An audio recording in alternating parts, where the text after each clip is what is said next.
भाजपा की राष्ट्रीय कार्यकारिणी दिल्ली में हो रही है।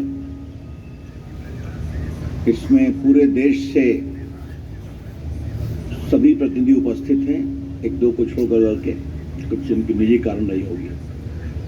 सारे मुख्यमंत्री, उप मुख्यमंत्री, विपक्ष के नेता, प्रांतों के अध्यक्ष, सभी और केंद्रीय मंत्रीगण, माननीय प्रधानमंत्री सभी उपस्थित हैं।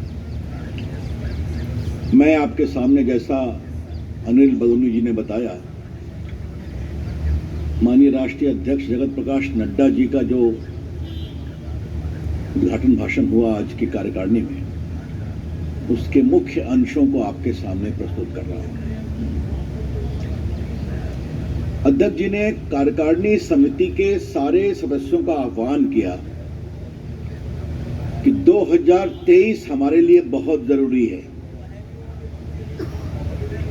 इस साल हमें 9 प्रदेशों में चुनाव को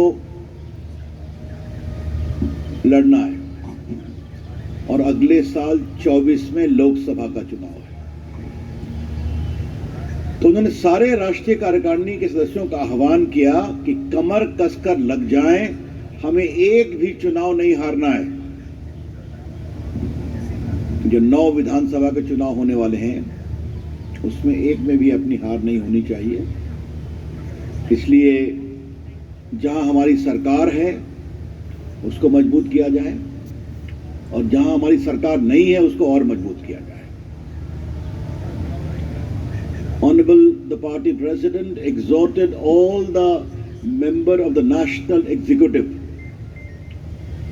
to be ready with full commitment to ensure that the BJP wins all the 9 assembly polls scheduled for 2023 as a prelude to 2024 Lok Sabha elections.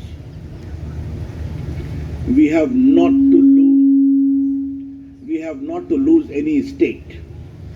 ये उन्होंने बहुत साफ साफ कहा और स्वाभाविक है, राष्ट्रीय कार्यकारिणी पार्लियामेंट्री बोर्ड के बाद सबसे बड़ी बॉडी है पार्टी।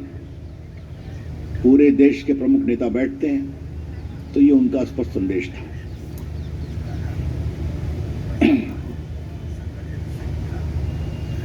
आपको मालूम है कि अध्यक्ष जी का एक और निर्देश पहले हुआ था,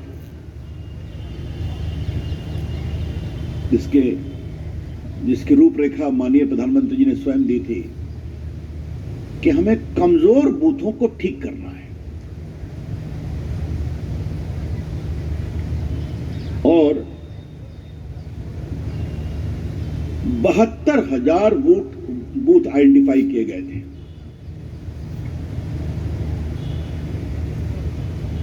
लोकसभा में 100 बूथ देना था, विधानसभा में 25 बूथ देना था। जैसे मैं पटना साहब का एमपी हूं, तो कहा कि आप कोऑर्डिनेट करके 100 बूथ देखिए कहां कमजोर है। तो ऐसे बूथ 72,000 बूथ चिन्हित किए गए हैं, 72,000 बूथ। अध्यक्ष जी ने बड़े सुकून से कहा कि 1,30,000 बूथ पर हम लोग पहुंचे, जिनको मजबूत करने का फैसला हुआ। BJP being a cadre-based party and also with extensive involvement of workers, the PM had given a mandate that we must identify weak booths, 100 in each Lok Sabha, and strengthen it by extraordinary outreach at the booth level. In all, 72,000 booths were identified, and today, Honorable President conveyed in his address that 1,30,000 booths were reached. तो ये दो महत्वपूर्ण बात थी, मुझे लगा कि मुझे आपको बताना चाहिए। अध्यक्ष जी ने कहा, दयानंद सरस्वती के 200 वर्ष पूरे हो जा रहे हैं। 13 फरवरी को कार्यक्रम है, बड़ा कार्यक्रम, और ये कार्यक्रम बड़े स्तर पर बनाया जाएगा। सरकार का भी सहयोग रहेगा, प्रोत्साहन रहेगा। संभवतः प्रधानमंत्री भी जाएंगे इसमें। उन्होंने दयानंद सरस्वती के 2-3 उपदेशों को याद दिलाया, जिसका सबसे प्रमुख था अंतिम स्तर पर खड़े व्यक्ति की चिंता होनी चाहिए। The last mile marginalized man individual must be addressed, his concerns must be addressed। और इसी क्रम में उन्होंने बताया कि किस तरह से प्रधानमंत्री नरेंद्र मोदी की अगुवाई में अंतिम पंक्ति में बैठे हुए व्यक्ति की बड़ी चिंता की गई है, चाहे वो गरीब कल्याण योजना हो, भोजन योजना हो, डीबीटी हो, अन्य सुरक्षा के हो, तो किस तरह से अंतिम छोर पर खड़ा हुआ व्यक्ति एम्पावर हुआ है, उन्होंने उसकी विस्तार से चर्चा की।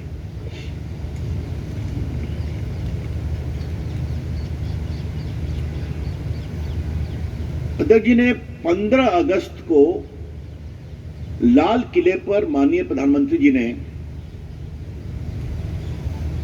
जो 5 लक्ष्य और 5 प्रण देश के सामने रखा था, आपको याद होगा, गुलामी के हर अंश से मुक्ति, freedom from every trace of our slavery, Bharat की विरासत पर गर्व, holding great pride on the extraordinary tradition of India heritage, तीसरा विकसित भारत का लक्ष्य, commitment to make India today developed country, एकता एवं एकजुटता, देश में यूनिटी हो, और लास्ट था नागरिकों में कर्तव्य की भावना भी आए। अध्यक्ष जी ने आज पार्टी की ओर से बहुत गर्व से कहा कि मोदी जी ने जिन 5 प्रणों की बात कही है, उसमें आज भारत की क्या स्थिति है। भारत के उपलब्धियों की चर्चा पूरी दुनिया करती है। अमेरिका के राष्ट्रपति बाइडेन ने भी जिस तरह से डेमोक्रेटिकली कोविड में मोदी जी की अगुवाई में मैनेजमेंट हुआ, इसकी उन्हें तारीफ की है। President Putin has publicly applauded the independent foreign policy of India। और यूक्रेन की लड़ाई में पीएम के आग्रह पर, मोदी जी के आग्रह पर, जो उन्होंने राष्ट्रपति पुतिन और जेलेंस्की से किया था, राष्ट्रपति जी से, तो एक दिन के लिए युद्ध को रोका गया, हाफ डे के लिए, ताकि 32,000 बच्चों को रेस्क्यू किया गया। अध्यक्ष जी ने एक बात और कही कि अगर भारत का अतीत देखें तो टेटनस का टीका हो, पोलियो का टीका हो, मीजल्स का टीका हो, उसको आने में कितने समय लगते थे। आज 9 महीने में 2 मेड इन इंडिया वैक्सीन तैयार हो गए और देश में 220 करोड़ डोजेज लगे, ऑल विदाउट कॉस्ट। एक बहुत बड़ी बात है। कुछ लोगों ने कहा कि हम देंगे तो अलग बात है। आज विकसित भारत और स्लेवरी के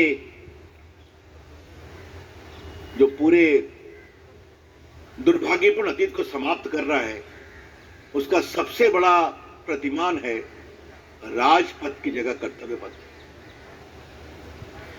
राजपथ 75 इयर्स चला, अब यह कर्तव्य पथ बना है। सुभाष चंद्र बोस की मूर्ति स्थापित की गई राजपथ पर ही। केवड़िया में सरदार पटेल की चर्चा तो हम लोग कर चुके हैं, लेकिन आज जिस तरीके से पूरा चला, तो मुझे लगा कि अध्यक्ष जी ने कहा कि ये चर्चा जरूर हमें करनी चाहिए कि हम अपने गुलामी के अतीत से आगे बढ़ रहे हैं। इसी में अध्यक्ष जी ने भी कहा कि भारत अपनी परंपरा पर गर्व करे, अपनी विरासत पर गर्व करे। तो आपने देखा किस तरह से काशी का कॉरिडोर बना, विश्वनाथ जी का मंदिर वहां पर सम्मान किया गया, महारानी अहिल्याबाई होलकर को भी और महाराजा रणजीत सिंह को भी, जिनकी भूमिका थी। तो चाहे केदारनाथ हो तो बद्रीनाथ हो, तो अभी जिस तरह से वो गए और उज्जैन में महाकाल का कॉरिडोर की उद्घाटन किया और प्रभु राम का मंदिर बन रहा है। तो आज भारत के हेरिटेज को आगे बढ़ाने के लिए हर काम हो रहा है, इस पर देश को गर्व हो। ये माननीय अध्यक्ष जी ने एक बहुत बड़ी बात कही। आगे उन्होंने बताया कि आज भारत का कंक्रीट अचीवमेंट्स क्या है। India has become the 5th biggest economy of the world, surpassing even England. Bharat mobile production की दुनिया में दुनिया का 2nd बिगेस्ट मोबाइल मैन्युफैक्चरर बन गया है। पहले जो एक्सपोर्ट होता था वो आप जानते हैं कि मोबाइल उत्पादन की क्या स्थिति होती थी। आज more than 95% mobile consumed in India is being made in India, और यहां से एक्सपोर्ट भी हो रहा है। एप्पल हो, सैमसंग हो, बाकी हो, more than 95%। तो बाहर जो पहले 14 में खाली इंपोर्ट होता था, आज भारत से एक्सपोर्ट हो रहा है। तीसरा उदाहरण है कार मैन्युफैक्चरिंग का। आज भारत जापान को छोड़कर दुनिया की तीसरी बड़ी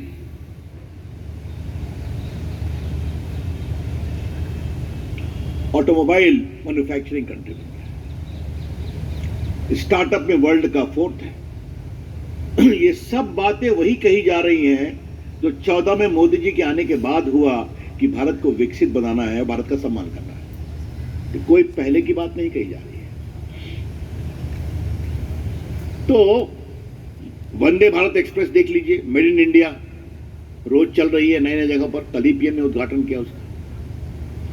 वंदे भारत कहां बनती है? जो चेन्नई में बनती है और कुछ राजस्थान में बनती है। तो क्या ट्रेन, क्या मोबाइल, क्या यूपीआई फिनटेक मूवमेंट, वर्ल्ड का 40% जो डिजिटल ट्रांजैक्शन फाइनेंशियल होता है यूपीआई के माध्यम से होता है। तो ये जो 4-5 चीजें अध्यक्ष जी ने हाईलाइट की, और मैं बहुत विनम्रता से अपने पत्रकार मित्रों को कहूंगा, it is a matter of great pride for us. Just to repeat, Bharat की अर्थव्यवस्था आज इंग्लैंड से आगे निकल गई, 5th बिगेस्ट इकोनॉमी। भारत का मोबाइल मैन्युफैक्चरिंग दुनिया का 2nd हो गया। भारत का ऑटोमोबाइल मैन्युफैक्चरिंग दुनिया का 3rd हो गया। भारत का fintech movement 40% digital payment Bharat made in India. तो मेड इन इंडिया के प्रति आह्वान और एक विकसित भारत बढ़ने की ओर का संकल्प वो दिखाई पड़ता है। तो अध्यक्ष जी ने उसका बहुत से, हाँ, उन्होंने एक और बात कही, डिफेंस डील। ईमानदारी से होता है कि मोर देन 100% आजकल एक्सपोर्ट हो रहा है, और पूरा बाहर से आने पर बहुत कमी आई है। कुछ स्पेशल टेक्नोलॉजिकल क्षेत्र को छोड़ दीजिए। और पहले क्या था? Every defence deal has a deal with in it with commission at the court. अब ऐसा सुनने में नहीं आता है। तो ये एक बहुत बड़ी बात कही गई। उन्होंने एक और बात कही कि national highway 12 kilometre per day से 37 किलोमीटर पर डे हो गए, और बॉर्डर रोड 3600 किलोमीटर बने हैं, 3600 किलोमीटर। और बॉर्डर रोड में बताना जरूरी, जो अध्यक्ष जी ने बताया कि कांग्रेस पार्टी के डिफेंस मिनिस्टर ने पार्लियामेंट में कहा था कि हमें बॉर्डर रोड्स नहीं बनानी है, क्योंकि बॉर्डर रोड बनाने से टेंशन होता है। और आज देखिए 3600 किलोमीटर बॉर्डर रोड बन गया। तो मित्रों, और जो सारी बातें, प्रमुख बातें हम आपके सामने हाईलाइट कर रहे हैं, अध्यक्ष जी ने आगे कहा सबका साथ सबका विकास की हम बात करते हैं। तो हमने जो कहा है वो करके दिखाया है। आज भारत की राष्ट्रपति एक बहुत ही संभ्रांत आदिवासी सुशिक्षित नेत्री हैं, जिनको पहली बार उस बड़े संवैधानिक पद पर स्थान मिला है। आज राज्यपाल ओबीसी हैं, एसटी हैं, एससी हैं। आज केंद्रीय मंत्री बड़ी संख्या में ओबीसी, एससी और एसटी हैं। हमें एससी एसटी का वोट हमें काफी मिलता है, हमारे एमपी हमारे जीतते हैं। हमने उनको सम्मान भी दिया है और ये पहली बार हुआ है। तो सभी वर्गों का सम्मान जो करने की बात है, तो ये उन्होंने बहुत बड़ी बात कही। मित्रों, अध्यक्ष जी ने अभी हाल के होने वाले चुनाव पर भी चर्चा की, जो चुनाव हुए हैं। गुजरात का चुनाव ऐतिहासिक है, अभूतपूर्व है। The victory of BJP in Gujarat is extraordinary and historic. Getting 150 plus seats after 27 years in power consistently is the great achievement.